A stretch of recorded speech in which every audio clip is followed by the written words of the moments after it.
চলে এলাম আরও একটা নতুন মায়ের হাতের স্পেশাল রেসিপি নিয়ে। অতুলনীয় স্বাদের আম সর্ষে চিকেন রেসিপি। সামনেই আর মাত্র কয়েকটা দিন পরেই কিন্তু জামাই ষষ্ঠী, তাই এই অতুলনীয় রেসিপিটা কিন্তু একদমই মিস করা যাবে না। এইভাবে যদি বাড়িতে মাংসটাকে রান্না করা হয় তাহলে এর যে স্বাদটা হবে এটা কিন্তু মুখে বলে বোঝানোর মতো না।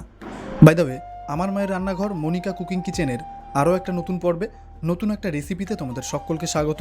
আশা করি সবাই খুব ভালো আছো। তো আজকে যে রেসিপিটা মা করতে চলেছে এর নাম আম সর্ষে চিকেন। তো কিভাবে তোমরা রেসিপিটাকে বাড়িতে একদম পারফেক্টলি তৈরি করতে পারবে সেটাই মা কিন্তু একদম স্টেপ বাই স্টেপ শুরু থেকে শেষ অবধি দেখাবে। তোমাদেরকে মা শেখাবে কিভাবে তোমরা একদম কম সময়ের মধ্যে এই দুর্দান্ত রেসিপিটা বাড়িতে তৈরি করে ফেলতে পারবে। ভিডিওতে থাকছে টিপস অ্যান্ড ট্রিক্স। তবে একদমই দেরি না করে চলো আজকে রেসিপিটা শুরু করি। শিলে নিয়ে নেব 10 থেকে 11 কোয়া রসুন, 2 টুকরো আদা, নিয়ে নেব 1 চামচ গোটা জিরে, 1 চামচ ধনে গুঁড়ো, 1 চামচ চার মগজ, সর্ষে 1 চামচ। এবারে আদা আর রসুনটাকে মা ভালোভাবে থেতো করে নেবে যাতে বাটতে সুবিধা হয়। এবারে কিন্তু মা মশলাটাকে বেটে নেবে। আজকের স্পেশাল রেসিপির জন্য স্পেশাল মশলাটা কিন্তু এবারে মা রেডি করে নেবে। এবারে মা কিন্তু দিয়ে দিল 9 থেকে 10টা মতো শুকনো লঙ্কা। 1 থেকে 2টো বাটা দিয়ে নেওয়ার পরে মা কিন্তু শুকনো লঙ্কাটাকে অ্যাড করলো। তাতে করে মশলাতে কিন্তু একটা সুন্দর লাল কালার আসবে। তবে শুরুতেও কিন্তু দিয়ে নিতে পারতো, তোমরাও চাইলে দিয়ে নিতে পারো শুকনো লঙ্কাটাকে। তো বন্ধুরা, আমরা দেখতে পাচ্ছি মায়ের মশলাটাও কিন্তু অলরেডি বাটা হয়ে গেল। মা কিন্তু মশলাটাকে বেটে একটা পারফেক্ট পেস্ট বানিয়ে নিয়েছে। তোমরা চাইলে মিক্সিতে মশলাটাকে অনায়াসেই বেটে নিতে পারো। এবারে মা একটা বাটিতে মশলাটাকে নামিয়ে নিল।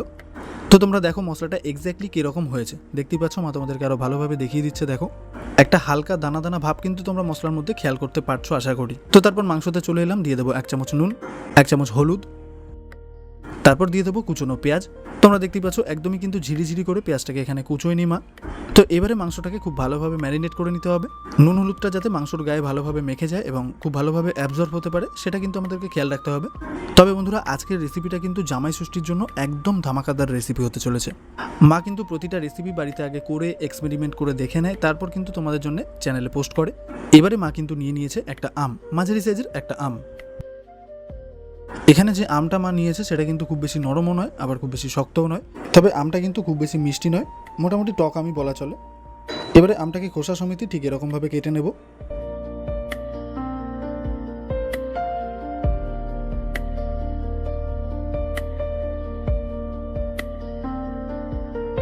এবারে গ্রেটারের সাহায্যে আমটাকে ঘষে নিয়ে আমের পাল্পটাকে বের করে নেব।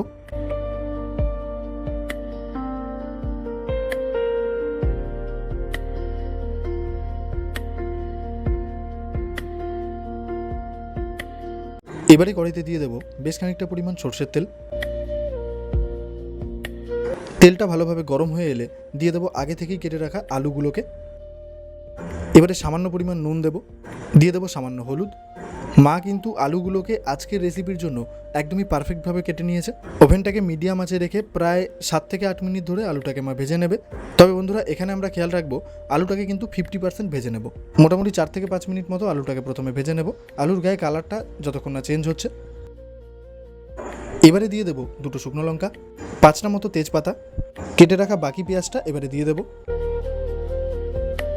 এবারে আরও 4 থেকে 5 মিনিট ধরে আলু সমেত পেঁয়াজটাকে ভেজে নেবে মা। পেঁয়াজের গায়ে একটা সোনালি কালার আসবে, ততক্ষণ অবধি আমরা ওয়েট করব।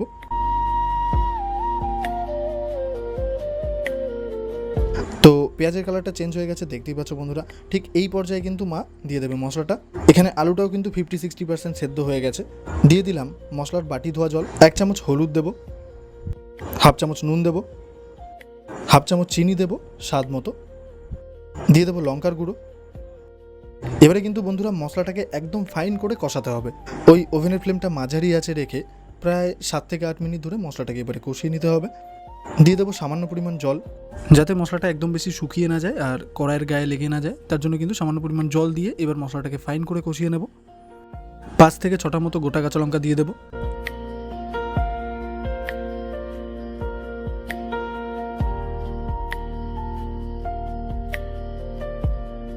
ঠিক এই পর্যায়ে দিয়ে দেবো বেশ কিছুটা পরিমাণ সর্ষের তেল। মশলাটা কষানোর সময় মা কিন্তু আরও কিছুটা পরিমাণ জল অ্যাড করেছিল, যাতে কড়াইয়ের গায়ে লেগে না যায় মশলাটা। অবশ্যই কিন্তু সিচুয়েশন বুঝে জলটা দিতে হবে। মশলাটা কষানোর সময় বেশি পরিমাণ জল দিলে কিন্তু হবে না, আবার একদম কম দিলেও কড়াইয়ে লেগে যাওয়ার চান্স থাকে। ঠিক এই পর্যায়ে মা কিন্তু মাংসগুলোকে দিয়ে দেবে। আমরা কিন্তু দেখতে পেলাম এর আগে মশলাটা একদম পারফেক্টভাবে কষে গেছে আর সুন্দরভাবে তেলও ছেড়ে দিয়েছে। তো বন্ধুরা, এবারে মাংসটাকে ভালোভাবে মশলার সাথে মিশিয়ে নেব প্রথমে। তারপর মাংসটাকে মশলার সাথে প্রায় 9 থেকে 10 মিনিট মতো কষিয়ে নেব।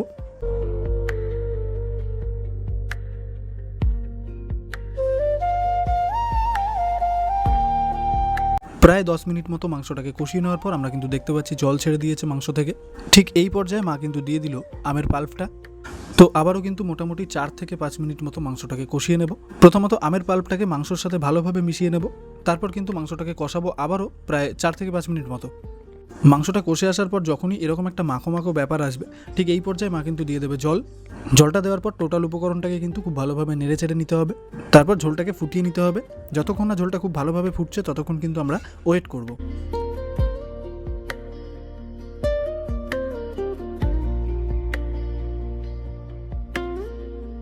তো এই পর্যায়ে আমরা দেখতে পাচ্ছি ঝোলটা কিন্তু ফুটছে।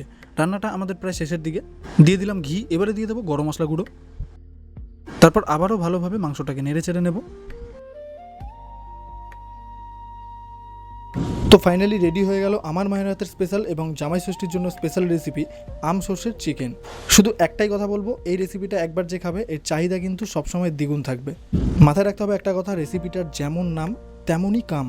তো আর কথা বাড়াবো না, অপেক্ষায় রইলাম কমেন্টের। আর চ্যানেলটাকে সাবস্ক্রাইব করতে কিন্তু একদমই ভুলবেন না।